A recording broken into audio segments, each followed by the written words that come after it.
Hi, I'm Dan Seamarks, Vice President of Harrow for the Students' Union. My history's kind of, I guess, been quite a stereotypical story.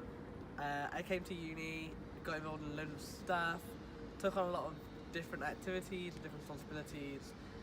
Kind of realised eventually that my own mental health wasn't okay, but struggled to really deal with it or really accept it. So I just buried my head into doing more and more and more.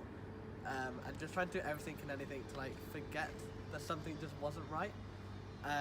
So it's in probably the middle of my first year that I actually sought help for the first time, and I went and did cognitive behavioural therapy to try and find coping mechanisms.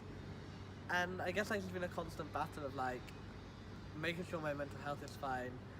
And although there are still times I hold my hands up and say that I will try and forget that it's not okay, so I'll do things to hide that I'm not doing okay at a certain point in time, or remain this smiley strong figure, but actually in private being laying down constantly and just being all an emotional mess, but on the outside looking like I'm fine. So yeah, I guess it's always been a constant battle. I think there's a large argument that says that moving to a city like London from anywhere pretty much can be a triggering factor.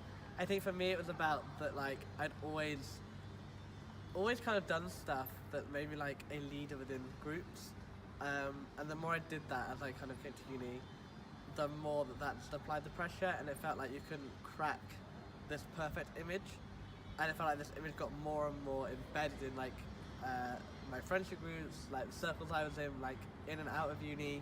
And I felt like I had to maintain this perfect posture of,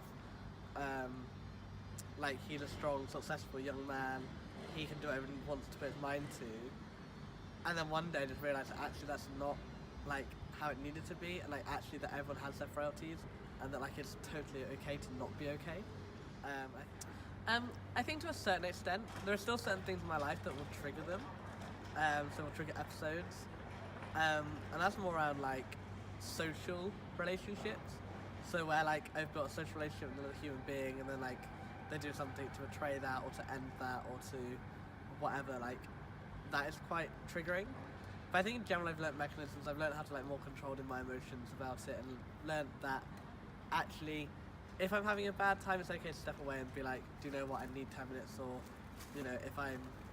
if I need the support, then knowing who I can go to and being I need some help right now. I think I have a good core friendship who now that I've spoken about it so openly, and now that I recognise myself that I couldn't cope with this on my own all the time, having that friendship group, that family circle who could notice that in you and can pull you aside, or text you or ring you and be are you okay? That's, yeah, I guess that's it really. It's having that group who you're comfortable discussing it with and who can actually support you in dealing with it. I think be open and honest about it's literally okay to not be okay, and it's so okay to tell people that you're not okay. And regardless of where you are in your life, what you do, your friendship groups, your background, class, culture, sexuality, whatever it is so okay to just turn to people and be I need some help right now. And that's what everyone should feel comfortable in doing.